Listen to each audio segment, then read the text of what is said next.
దేశవ్యాప్తంగా పెను సంచలనం రేపిన కోల్కతాలో వైద్యురాలిపై అత్యాచారం కేసులో దోషి సంజయ్ రాయ్కు కోల్కతా కోర్టు జీవిత ఖైదు విధించింది.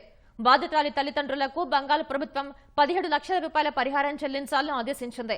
ఇది అత్యంత అరుదైన కేసని, దోషికి మరణశిక్ష విధించాలని సీబీఐ బాధితురాలి తల్లిదండ్రులు చేసిన వాదనతో కోర్టు విభేదించింది.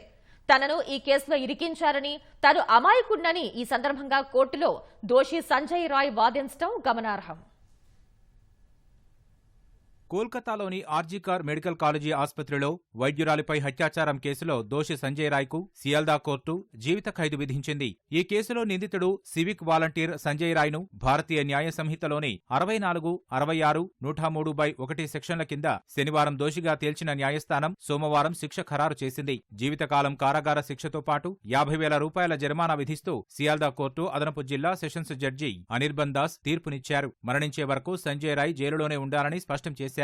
బాధితురాలి కుటుంబానికి బంగాల్ ప్రభుత్వం 17 లక్షల రూపాయల పరిహారం చెల్లించాలని సియాల్దా కోర్టు ఆదేశించింది.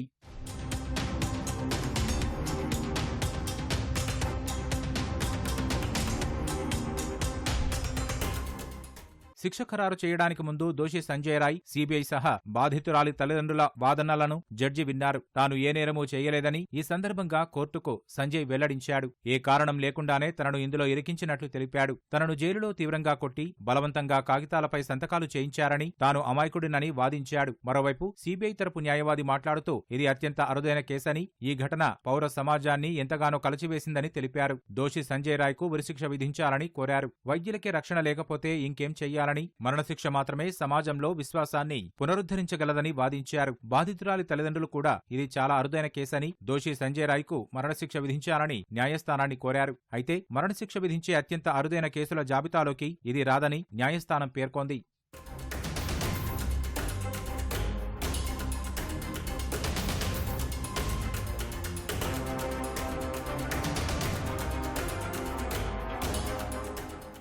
భారత న్యాయ సంహితలో అత్యాచారానికి సంబంధించిన సెక్షన్ 64 కింద జీవిత ఖైదు, 50,000 జరిమానా, హత్యకు సంబంధించిన సెక్షన్ 103/1 కింద జీవిత ఖైదు, 50,000 జరిమానా, సెక్షన్ 66 కింద మరణించే వరకు జైలు శిక్షను దోషి సంజయ్ రాయ్కు కోర్టు విధించింది. ఈ శిక్షలన్నీ సమాంతరంగా అమలవుతాయని కోర్టు తెలిపింది. వైద్యురాలు పనిచేసే ప్రదేశంలో అత్యాచారానికి గురైనందున బాధితురాలి తల్లిదండ్రులకు పరిహారం చెల్లించాల్సిన బాధ్యత రాష్ట్ర ప్రభుత్వానిదేనని కోర్టు స్పష్టం చేసింది. హత్యకు 10 లక్షలు, అత్యాచారానికి 7 లక్షల రూపాయల చొప్పున మొత్తం 17 లక్షల రూపాయలను బాధితురాలి కుటుంబానికి బంగాల్ ప్రభుత్వం చెల్లించాలని ఆదేశించింది. దోషి సంజయ్ రాయ్ కలకత్తా హైకోర్టులో అప్పీలు చేసుకోవచ్చని, అవసరమైతే న్యాయసాయం అందిస్తారని జడ్జి తెలిపారు.